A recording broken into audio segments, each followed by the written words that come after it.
उसको बुला दें। अब अगर सर्वेश अस्थाना जी यहाँ आते तो कहते कि सरिता शर्मा जी ने बहुत अच्छा काव्य पाठ किया, एक बार जोरदार तालियां बजा दीजिए। सर्वेश अस्थाना आते तो कहते ये बात।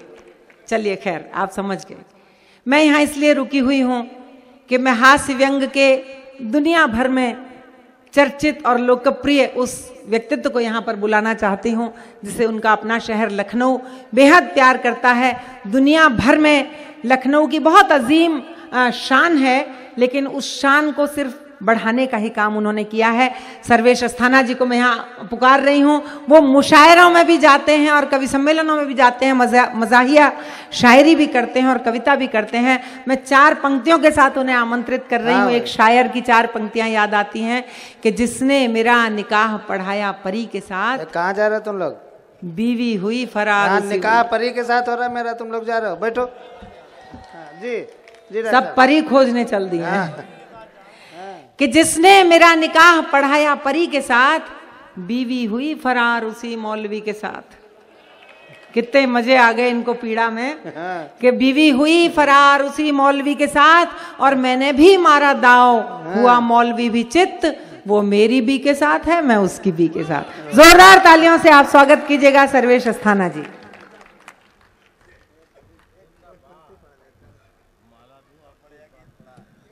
भाई जिंदगी में मतलब जब से मैं परमानेंट संचालक नियुक्त हुआ हूँ तब से पहली बार मुझे कविता पढ़ने के लिए भी आमंत्रित किया गया है।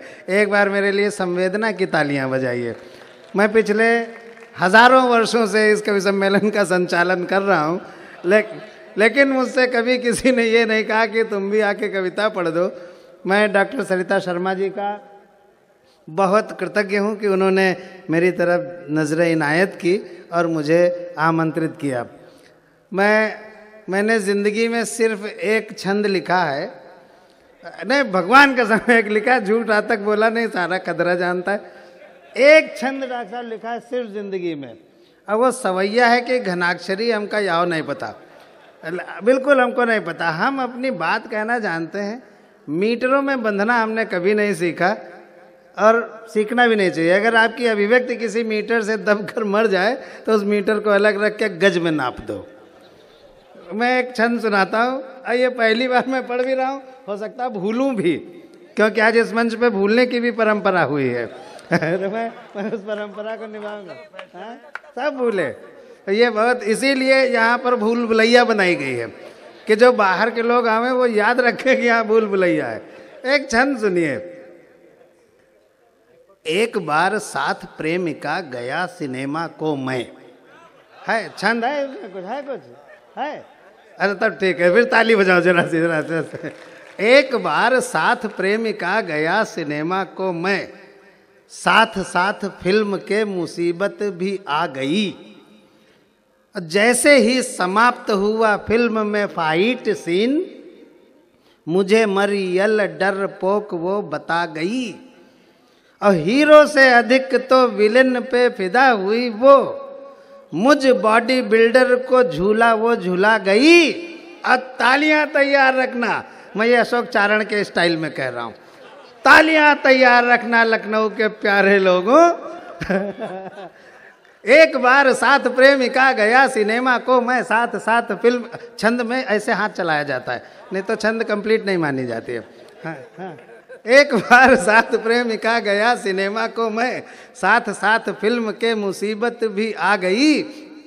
जैसे ही समाप्त हुआ फिल्म में फाइट सीन, मुझे मरियल डरपोक वो बता गई। हीरो से अधिक तो विलेन पे फिदा हुई वो, मुझ बॉडी बिल्डर को झूला वो झूला गई। और नेक्स्ट दिन भाग गई मोटे से उस्ताद संग, मुझ जैसे हीरे को सिंगट्टा वो दिखा गई। है ना? डॉक्टर साहब ने कहा कि मैं मुशायरों में भी जाता हूँ। मैं मुशायरों में जाता हूँ, मैं क्या करूँ, जो दाढ़ी है ये मुझे सब जगह फिट कर देती है। मैं तो उसमें चैपल में भी जाता हूँ, वहाँ चर्च में भी, वो कोरल पढ़ने भी जाता हूँ। आप लोग जानते नहीं कोरल क्या होता है? हालांकि जानते हम भी नहीं है, पर नाम सुना कि कुछ कोरल होता है जिसमें कुछ गाया जाता है, और वो दरवाजे दरवाजे जाके गाया जाता है, घर वाले पैसा देते हैं। और बच्चे जाते हैं, बच्चे वो शांति का संदेश लेकर के। तो मैं कुछ शेर भी सुनाता हूँ, मुशायरे में कहा है तो मैं भी, डॉक्टर साहब हमका सुन लो तो नहीं। मैं हो सकता सुना चुका हूँ, लेकिन लगता है कि नहीं सुनाया है। लगता है कि नहीं सुनाया कि हाँ बेहतर है, हाँ वही सुनाते हैं। जलाले शम्मा से तो हिम्मते परवाना बेहतर है। जलाल माने जो तेज आभा होती है दीपक की, उसको कहते हैं। जलाले शम्मा से तो हिम्मते परवाना बेहतर है, और सुलगती जिंदगी से तो सदा जल जाना बेहतर है। यार अच्छा शेर कहा था, इसको तो ठीक से कह दो तुम, मतलब हाथ से कभी तो क्या शेर नहीं कह पाते। फिर से कहता हूँ आपकी अच्छी दाद देना। जलाले शम्मा से तो हिम्मते परवाना बेहतर है, सुलगती जिंदगी से तो सदा जल जाना बेहतर है। और शेर देखिएगा बतौर खास सरिता जी कि तुम्हारी झील सी आंखों में, ये मैं सरिता जी के लिए नहीं कह रहा हूँ, वो मुझसे बड़ी हैं, मैं किसी और के लिए कह रहा हूँ, समझो आप लोग। तुम्हारी जलाले शम्मा से तो हिम्मते परवाना बेहतर है, सुलगती जिंदगी से तो सदा जल जाना बेहतर है। तुम्हारी झील सी आंखों में मुन्ना लाल दिखता है। तुम्हारी झील सी आंखों में मुन्ना लाल दिखता है। तुम्हारा इश्क दो कौड़ी मगर अफसाना बेहतर है। तुम्हारी झील सी आंखों में मुन्ना लाल दिखता है, तुम्हारा इश्क दो कौड़ी मगर अफसाना बेहतर है। और शेर देखिएगा, जितने युवा बैठे हैं उनको शिक्षा भी दे रहा हूँ मैं कि इजहारे इश्क के दौरान, सारे यूथ ध्यान दें मेरी तरफ, हालांकि जो यूथ नहीं वो भी ध्यान दें क्योंकि उनके भी काम आएगी। इजहारे इश्क के दौरान आ जाएं अगर पापा, बहुत बढ़िया ताली युवा बजाना। इजहारे इश्क के दौरान आ जाएं अगर बापू, वहां पर रुके रहने से तुरंत टल जाना बेहतर है।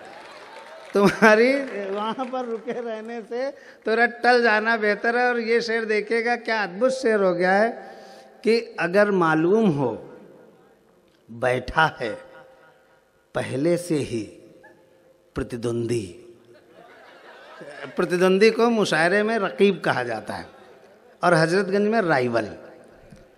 तो अगर मालूम हो बैठा है पहले से ही प्रतिद्वंदी, वहाँ पर आज जाने से वहाँ कल जाना बेहतर है।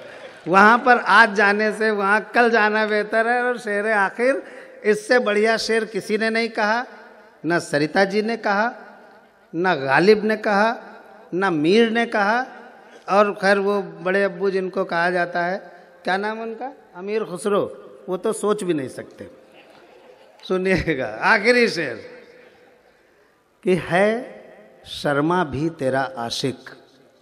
मीर और गालिब कभी शर्मा शब्द लाए? नहीं लाए, मैं लाया। तो मैं उनसे बड़ा शायर हुआ। जो नया प्रयोग करता है वो बड़ा कवि माना जाता है शर्मा भी तेरा आशिक, है वर्मा भी तेरा मजनू। देखिए बिल्कुल हाँ मनवादी शेर है ये। है शर्मा भी तेरा आशिक, जब आखिरी में पंक्ति में कहूँगा दूसरा मिसरा तो आप खूब अच्छी तालियां बजा दीजिएगा, मेरा काव्य पाठ खत्म हो जाएगा। है शर्मा भी तेरा आशिक, है वर्मा भी तेरा मजनू। ताली तैयार करो, नहीं यही मिसरा कहते रहेंगे। है शर्मा भी तेरा आशिक, है वर्मा भी तेरा मजनू, मगर इन दोनों लोगों से मुआ आस्थाना बेहतर है। मगर इन दोनों लोगों से मुआ आस्थाना बेहतर है। और मेरा काव्य पाठ समाप्त हो गया, मेरे लिए तालियां बजाइए। अब मैं एक ऐसे कवि को आमंत्रित करने जा रहा हूं जो उम्र में हमसे छोटे हैं, लेकिन वो ओजस्वी स्वर के बहुत बड़े नाम हैं। इस मंच के वो परमानेंट सदस्य हैं। जब वो फ्री होते हैं, लखनऊ में होते हैं तो वो ज़रूर होते हैं, या आदित्य जी का फ़ोन चला जाता है ज़रूर होते हैं। और अगर यहाँ से फ़ोन चला गया तो आशीष अनल कहीं भी हों वो यहाँ ही ज़रूर आते हैं। ये उनका बड़प्पन है और हम सबके प्रति प्रेम है। मैं दो शेर कह कर के ही उन्हें आमंत्रित करना चाहता हूँ। दो शेर के दो मिसरे यानी दो पंक्तियाँ कि क्यों हमारे दरमियाँ, ये भी मेरा शेर है।